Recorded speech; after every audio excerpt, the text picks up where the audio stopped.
আমন্ত্রণ জানিয়ে শুরু করছি আজকে গুরুত্বপূর্ণ আন্তর্জাতিক সংবাদ।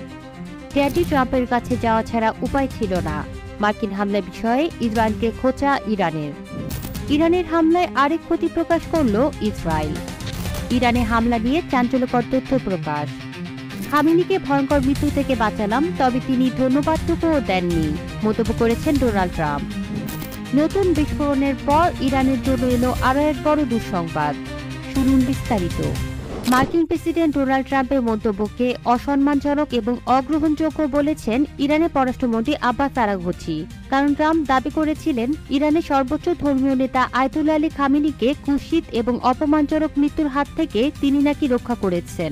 এ প্রসঙ্গে সোশ্যাল মিডিয়া প্ল্যাটফর্ম এক্সে তার অ্যাকাউন্টে আরাঘচি লিখেছেন, মহান ও শক্তিশালী ইরানি জনগণ বিশ্বকে দেখিয়ে দিয়েছে আমাদের ক্ষেপণাস্ত্রের আঘাত থেকে বাঁচতে ইসরায়েলি শাসন ব্যবস্থার ড্যাডির অর্থাৎ ট্রাম্পের কাছে ছুটে যাওয়া ছাড়া আর কোনো উপায় ছিল না।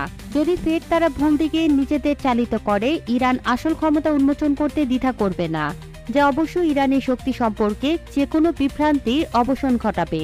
পাশাপাশি তিনি আরও লেখেন, যদি প্রেসিডেন্ট ট্রাম্প সত্যি চুক্তির ব্যাপারে আগ্রহী হন, তাহলে তার উচিত ইরানের সর্বোচ্চ নেতা আয়াতুল্লাহ আলী খামেনির প্রতি অসম্মানজনক মন্তব্যকে দূরে সরিয়ে রাখা এবং তার লক্ষ লক্ষ হৃদয়বান সমর্থকদের আঘাত করা বন্ধ করা। গত সপ্তাহান্তেই মার্কিন যুক্তরাষ্ট্র 3টি ইরানি পারমাণবিক স্থাপনায় হামলা চালিয়েছে, কিন্তু সেগুলো কতটা কার্যকর ছিল সে বিষয়ে সন্দেহের অবকাশ রয়েছে। এই হামলার মাধ্যমে 13 জুন থেকে শুরু হওয়া 12 দিনের সংঘাতে ওয়াশিংটন ইরানের পারমাণবিক কর্মসূচি ধ্বংসের লক্ষ্যে ইসরায়েলের পাশে এসে দাঁড়ায়। শনিবার ট্রাম্প তার ট্রুথ সোশ্যাল প্ল্যাটফর্মে খামেনিকে অকৃতজ্ঞ বলে উল্লেখ করেন। ট্রাম্প পোস্টে লেখেন, আমি ঠিক জানতাম যে তাকে কোথায় আশ্রয় দেওয়া হয়েছে এবং আমি ইসরায়েল বা বিশ্বের সর্বশ্রেষ্ঠ সবচেয়ে ক্ষমতাধর মার্কিন সশস্ত্র বাহিনীকে তার জীবন শেষ করতে দিতে চাইনি। আমি তাকে কুৎসিত এবং ঘৃণ্য মৃত্যুর হাত থেকে বাঁচিয়েছি। ট্রাম্প আরও বলেন যে সাম্প্রতিক দিনগুলোতে তিনি ইরানের বিরুদ্ধে সম্ভাব্য নিষেধাজ্ঞা প্রত্যাহারের বিষয়ে কাজ করছেন, যা তেহরানের অন্যতম প্রধান দাবি। ট্রাম্প ইরানকে আলোচনা টেবিলে ফিরে আসার আহ্বান জানিয়েছেন। ট্রাম্প আগামী সপ্তাহে আবার আলোচনা শুরু করার কথা বলার পর ইরান যুক্তরাষ্ট্রের সাথে পারমাণবিক আলোচনা পুনরায় শুরু করার কথা অস্বীকার করেছে। এদিকে ইরানের হামলায় ক্ষয়ক্ষতি লুকানোর চেষ্টা করে ইসরায়েল। এরই ধারাবাহিকতায় তেল আবিবের আইডিএফ সদর দপ্তরের কাছে অ্যাপার্টমেন্ট টাওয়ার এবং মলে ক্ষেপণাস্ত্রের ক্ষয়ক্ষতি সুকৌশলে গোপন রেখেছিল তারা। অথচ যুদ্ধের শুরুতেই ইরানি মিসাইল সেখানে সফল আঘাত হানে। অবশেষে তা স্বীকার করে নিল ইসরায়েল। ইসলামিক প্রজাতন্ত্র ইরানের সঙ্গে সাম্প্রতিক 12 দিনের যুদ্ধে ব্যালিস্টিক ক্ষেপণাস্ত্র হামলায় তেল আবিবে কিরিয়া সামরিক সদর দপ্তরের কাছে একটি বিলাসবহুল আবাসিক ভবন ক্ষতিগ্রস্ত হয়েছিল। এই তথ্য আগে ইসরায়েলের অভ্যন্তরে প্রকাশ করা হয়নি, কারণ কর্তৃপক্ষ প্রভাবের স্থান সম্পর্কিত তথ্য অন্তর্ভুক্ত প্রতিবেদনগুলোকে গোপন করে রেখেছিল। যুক্তি দিয়েছিল ইরান তাদের ক্ষেপণাস্ত্রগুলোকে আরও ভালোভাবে ক্যালিব্রেট করার জন্য সে তথ্য ব্যবহার করতে পারে। এখন জানা যাচ্ছে আইডিএফ সদর দপ্তরের কাপলান স্ট্রিটের প্রবেশপথের কাছে অবস্থিত 32 তলা আবাসিক টাওয়ারটিতে ক্ষেপণাস্ত্রের আঘাতের ফলে আগুন ধরে যায় এবং এর বাসিন্দাদের সরিয়ে নিতে হয়। পৃথকভাবে চ্যানেল 12 জানিয়েছে, কিরিয়া শহরের আশেপাশে অবস্থিত আরজিএলই মলে ব্যালিস্টিক ক্ষেপণাস্ত্র হামলায় ক্ষতিগ্রস্ত হয়েছে। মূল ভবনটি অক্ষত, তবে রাস্তার দিকে সরাসরি খোলা বেশ কয়েকটি স্টোরফ্রন্ট ব্যাপক ক্ষয়ক্ষতির সম্মুখীন হয়েছে, যার আনুমানিক পরিমাণ 10 লক্ষ শেকেল। রাস্তা থেকেও মলের সম্মুখভাগের কিছু ক্ষতি দেখা যাচ্ছে। প্রতিবেদনে বলা হয়েছে, হামলার কয়েকদিন পর লুটপাটকারীরা ক্ষতিগ্রস্ত দোকানগুলো থেকে বিপুল পরিমাণ পণ্য এবং নগদ টাকা চুরি করে। 12 দিনের সরাসরি সংঘাতের সময় ইরান ইসরায়েলে 500টির বেশি ব্যালিস্টিক ক্ষেপণাস্ত্র নিক্ষেপ করে, যার ফলে 28 জন নিহত হয় এবং হাজারখানেক আহত হয়েছে। এদিকে ইরানে ইসরায়েলের হামলা নিয়ে সামনে এসেছে চাঞ্চল্যকর তথ্য। আর্মেনিয়ায় নিযুক্ত ইরানের রাষ্ট্রদূত মেহেদি সোবহানি এ তথ্য সামনে এনেছেন। তিনি বলেন, প্রতিবেশী বিভিন্ন দেশ থেকেও ইরানে হামলা চালানো হয়েছে। মেহে নিউজের এক প্রতিবেদনে এ তথ্য জানানো হয়েছে। মেহেদি সোবহানি দাবি করেছেন, ইসরায়েল ইরান যুদ্ধের সময় ইরানে ব্যবহৃত কিছু ক্ষেপণাস্ত্র এবং মাইক্রো এয়ার ভেহিকেল প্রতিবেশী দেশগুলো ভূখণ্ড থেকে ইরানে প্রবেশ করেছে বলে গোয়েন্দা তথ্য পাওয়া গেছে।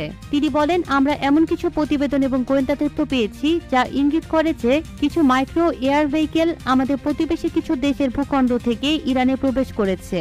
এ কারণেই আমাদের প্রেসিডেন্ট আজারবাইজানের প্রেসিডেন্টের সঙ্গে ফোন আলাপে বিষয়টি গুরুত্ব সহকারে তদন্তের অনুরোধ করেছেন।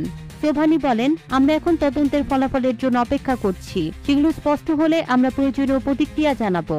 তিনি বলেন, ইসরায়েল আমাদের প্রতিবেশী দেশের ভূখণ্ডকে ব্যবহার করে হামলা করার সম্ভাবনা রয়েছে। তবে আজারবাইজান আমাদের আশ্বস্ত করেছে যে তারা কখনোই তাদের ভূখণ্ডকে ইরানের বিরুদ্ধে ব্যবহার করতে দেবে না। তিনি আরো উল্লেখ করেন, ইসরায়েলি শাসক গোষ্ঠী কোনো আইন মেনে চলে না, তাদের দ্বারা যে কোনো ধরনের অপব্যবহার সম্ভব, এই সম্ভাবনা উড়িয়ে দেওয়া যায় না। এদিকে ইরানের সর্বোচ্চ ধর্মীয় নেতা আয়াতুল্লাহ খামেনিকে ভয়ঙ্কর মৃত্যু থেকে বাঁচানোর দাবি করেছেন মার্কিন প্রেসিডেন্ট ডোনাল্ড ট্রাম্প। তিনি বলেন, আমি খামেনিকে ভয়ঙ্কর মৃত্যু থেকে বাঁচালাম, কিন্তু তিনি ধন্যবাদটুকুও দেননি। সামাজিক যোগাযোগ মাধ্যম ট্রুথ সোশ্যালে দেয়া এক পোস্টে তিনি দাবি করেন। ট্রাম্প দাবি করেছেন, তিনি খামেনির আশ্রয়স্থলের সঠিক অবস্থান জানতেন, কিন্তু ইসরায়েল বা বিশ্বের সবচেয়ে শক্তিশালী মার্কিন সশস্ত্র বাহিনীকে তার জীবন শেষ করতে দেননি। তিনি বলেন, আমি তাকে একটি কুৎসিত ও অপমানজনক মৃত্যু থেকে বাঁচিয়েছি, এজন্য তাকে আমাকে ধন্যবাদ জানাতে হবে না, কিন্তু সত্য বলা উচিত। মার্কিন প্রেসিডেন্ট বলেন, যুদ্ধের শেষ পর্যায়ে তিনি ইসরায়েলকে তেহরানের দিকে যাওয়া একটি বড় বিমান বহর ফিরিয়ে আনতে বাধ্য করেছেন। এটি যুদ্ধের সবচেয়ে বড় হামলা হতে পারত। এতে ব্যাপক ক্ষতি এবং অনেক ইরানির মৃত্যু হতো। তিনি বলেন, তিনি ইরানের জন্য নিষেধাজ্ঞা তুলে নেওয়ার সম্ভাবনা নিয়ে কাজ করছিলেন, যা দেশটির দ্রুত ও পূর্ণ পুনরুদ্ধারের সুযোগ দিত। কিন্তু খামেনির ক্রুদ্ধ বিদ্বেষপূর্ণ মন্তব্যের পর তিনি নিষেধাজ্ঞা তুলে নেবার সব কাজ বন্ধ করে দিয়েছেন। ট্রাম্প বলেন, ইরানকে বিশ্ব ব্যবস্থার মূলধারায় ফিরতে হবে, নইলে তাদের অবস্থা আরো খারাপ হবে। তারা সবসময় ক্রুদ্ধ, শত্রুভাবাপন্ন এবং অসুখী, আর এটি তাদের জন্য কি এনেছে? একটি ধ্বংসপ্রাপ্ত বিস্ফোরিত দেশ যার কোনো ভবিষ্যৎ নেই, একটি বিধ্বস্ত সামরিক বাহিনী, ভয়াবহ অর্থনীতি এবং চারপাশে মৃত্যু। তাদের কোনো আশা নেই এবং এটি আরো খারাপ হবে। ট্রাম্প তার বিবৃতির শেষ অংশে বলেন, আমি চাই ইরানের নেতৃত্ব বুঝুক, ভিনেগার দিয়ে যতটা পাওয়া যায়, মধু দিয়ে তার চেয়ে অনেক বেশি পাওয়া সম্ভব। শান্তিই সবচেয়ে উত্তম পথ। এদিকে ইরানের রাজধানী তেহরানের পশ্চিম অঞ্চলে আজ ভোরে একাধিক বিস্ফোরণের শব্দ শোনা গেছে। এতে দেশটিতে আতঙ্ক বিরাজ করছে। এর পরপরই তেহরানের সব ধরনের ফ্লাইট বাতিলের সময়সীমা বাড়ানোর ঘোষণা দেয় এমিরেটস এয়ারলাইন্স। এক বিবৃতিতে এমিরেটস এয়ারলাইন্স জানায়, আঞ্চলিক পরিস্থিতির কারণে ইরানের রাজধানী তেহরানের সাথে তাদের ফ্লাইট বাতিলের সময় 5 জুলাই পর্যন্ত বাড়ানো হয়েছে। এ সময় ইরানে কোনো ফ্লাইট যাবে না এবং ইরান থেকেও কোনো ফ্লাইট উড্ডয়ন করবে না। খবরটি টাইমস অফ ইসরায়েলের। দুবাই ভিত্তিক এই বিমান সংস্থাটি আরো জানিয়েছে, তারা 1 জুলাই বাগদাদ এবং 2 জুলাই বসরায় পুনরায় ফ্লাইট পরিচালনা শুরু করবে। এমিরেটস এয়ারলাইন্স বিশ্বের অন্যতম বিমান পরিবহন সংস্থা। ইরান আসা যাওয়ায় এয়ারলাইন্সটির ওপর নির্ভর করেন দেশ বিদেশের বহু যাত্রী। এমিরেটস ফ্লাইট বাতিলের সময় বাড়ানোয় ইরানের যাতায়াত ব্যবস্থা বাধাগ্রস্ত হবে বলে ধারণা করা হচ্ছে। এছাড়া ইসরায়েলের সঙ্গে যুদ্ধের সময় নিহত 60 জন উচ্চ পর্যায়ের ব্যক্তির রাষ্ট্রীয় অন্ত্যেষ্টিক্রিয়ার আগে বিস্ফোরণের ঘটনা ঘটে। সঙ্গে সঙ্গে তেহরানে সক্রিয় করা হয় আকাশ প্রতিরক্ষা ব্যবস্থা। ইরান ইন্টারন্যাশনাল সূত্রে জানা গেছে, তেহরানের ইসলাম শহর এলাকায় বিস্ফোরণ ঘটে এবং সেখানকার আকাশে অ্যান্টি এয়ারক্রাফট গান চালানো হয়। স্থানীয় সোশ্যাল মিডিয়া ব্যবহারকারীদের পোস্ট থেকে এ তথ্য উঠে এসেছে। তেহরানের পশ্চিমাঞ্চলের বিদগানে এলাকাটি সামরিক ঘাঁটি এবং ক্ষেপণাস্ত্রের স্থাপনার জন্য পরিচিত। সম্প্রতি 12 দিনের ইরান ইসরায়েল যুদ্ধ চলাকালীন ইসরায়েলি হামলার লক্ষ্যবস্তু হয়েছিল এটি। আমাদের চ্যানেলের এমন নতুন নতুন খবর পেতে চ্যানেলটি সাবস্ক্রাইব করে পাশেই থাকুন। ধন্যবাদ।